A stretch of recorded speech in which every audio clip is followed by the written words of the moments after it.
O Pai d'Água. História da tradição oral, adaptada e interpretada por Nádia Calabria.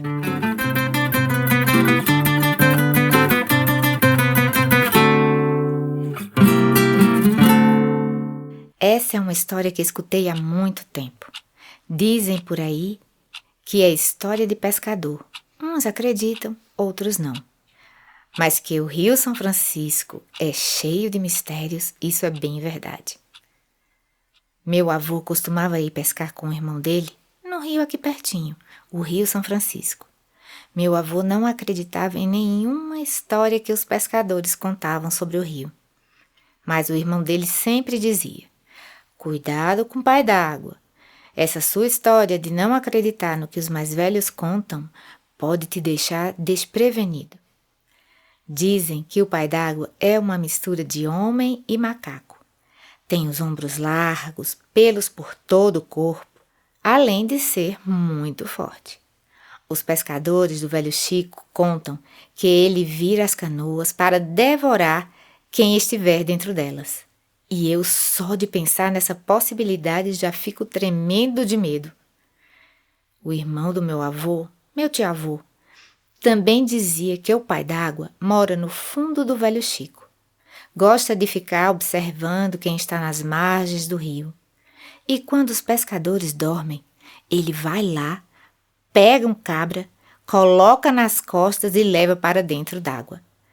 Aí já era. Poucos se salvam para contar a história. Meu avô e toda a família nasceram e cresceram na beira do Velho Chico. Eram conhecedores das histórias, belezas e perigos do rio. Meu tio-avô contou que um dia os pescadores resolveram comemorar a fartura da pescaria que haviam tido e fizeram uma fogueira à margem do rio. Conversa vai, gargalhada vem. Começaram a contar histórias da vida de pescador. O seu Zezé, o mais velho do grupo, disse: "Teve uma vez que eu estava ajeitando minha rede no barco e escutei um barulho. Fui olhar e vi. Era o pai d'água pegando uma briga com a onça pintada. Foi coisa feia de se ver. Eu não sabia que era o mais forte dos dois, mas quando o pai d'água conseguiu levar a pintada para dentro d'água, pronto, não teve mais jeito para a pobre da onça. De repente, não se viu e nem se ouviu mais nada." Nessa hora, meu avô se levantou da roda e disse: "Isso é conversa de pescador. Duvido que a onça perderia essa briga. Isto é, se o tal pai d'água existisse mesmo." Então ele deu uma risada e foi embora. Por mais que todo mundo falasse e o próprio irmão contasse tudo, com riqueza de detalhes, meu avô não acreditava em absolutamente nada daquilo. No dia seguinte, o sol apareceu cedinho, como sempre, e era dia de trabalho na roça. Meu avô não gostava desse trabalho e deu um jeito de ir pescar sozinho. Disse que ia pescar para a família almoçar. Todo mundo avisou para ele ter cuidado e ver bem onde ia jogar sua rede. Ele retrucou que já sabia o que fazer e logo voltaria. Ele subiu no barco e pensou: "Escapei do trabalho na roça." Deu uma risada alta e ligou o motor do barco, rumando para um lugar que pensou ser o ideal.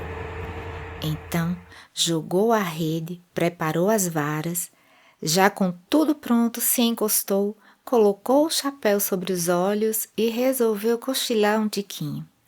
De repente, o barco começou a balançar. Ele achou estranho porque o tempo estava calmo, nem vento tinha. E o barco balançou novamente, só que agora mais forte. Ele se assustou e olhou em volta. Foi quando viu, agarrada à borda do barco, 2 mãos. Elas eram peludas, havia uma pele entre os dedos que parecia pés de pato e enormes garras. Era horripilante. Sim, era o pai d'água. Na hora, ele se lembrou das histórias do irmão e das muitas vezes que riu dele e dos outros pescadores. Seu coração parecia que ia sair pela boca, de tanto medo. O pai d'água começou a puxar o barco para virar e pegar meu avô. Ele já estava com um dos braços levantados, pronto para pegar sua presa. Meu avô não tinha onde se segurar e começou a escorregar. De repente, o sol bateu na sua faca peixeira e provocou um clarão. Meu avô, mais que depressa, tirou a dita cuja da cintura e zap! Cortou a mão do bicho. O pai d'água mergulhou na água e foi embora. Ele ligou o motor do barco, deixou a rede no rio e voltou o mais rápido que pôde para casa. Chegando lá, contou tudo para a família, que ficou aliviada por ele ter voltado com vida. Bom, meu avô nunca mais duvidou das coisas estranhas do velho Chico. Depois daquele dia, colocou uma carranca na proa do barco, pois, segundo dizem, a carranca é capaz de espantar o pai d'água. E aquela carranca ficou ali até os últimos dias de sua vida. E quando meu avô ficou bem velhinho, mas bem velhinho mesmo, já nas vésperas de se despedir desta vida, chamou todos os netos em seu quarto, inclusive eu, pediu ao meu irmão mais velho para pegar um baú de madeira bem antigo dentro do seu armário. Ficamos todos na expectativa para ver o que havia dentro. Então meu avô pediu para abrir o baú. Quando olhamos lá dentro, no fundo, estava a mão do pai d'água. Ele nos olhou bem nos olhos, cheios de medo e surpresa, e o silêncio se fez presente. Eu também não acreditava, mas agora só ando com uma carranquinha perto de mim.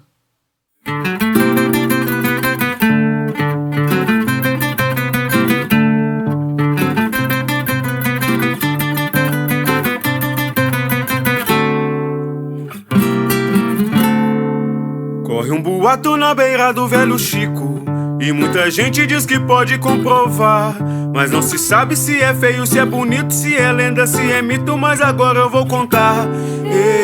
Chamam de pai d'água, eu ouvi falar. O tal do pai d'água, quem sou eu pra duvidar? Me disseram que ele mora lá no fundo, de vez em quando ele sai pra passear, e que um dia ele pegou uma onça braba e levou pra dentro d'água e ela não saiu de lá. Chamam de pai d'água, eu ouvi falar. O tal do pai d'água, quem sou eu pra duvidar? Tem pescador que jura que já viu a fera, lutou com ela para poder escapar. Bota a carranca bem na proa do barquinho, faz a reza bem baixinho pro seu barco não virar. Chamam de pai d'água, eu ouvi falar. O tal do pai d'água, quem sou eu pra duvidar? Se é guardião, quem sou eu pra duvidar? É assombração, quem sou eu pra duvidar? Faz a proteção, quem sou eu pra duvidar? Não duvido não, quem sou eu pra duvidar? Chamam de pai d'água, eu ouvi falar. O tal do pai d'água, quem sou eu pra duvidar? Chamam de pai d'água, eu ouvi falar. O tal do pai d'água, quem sou eu pra duvidar?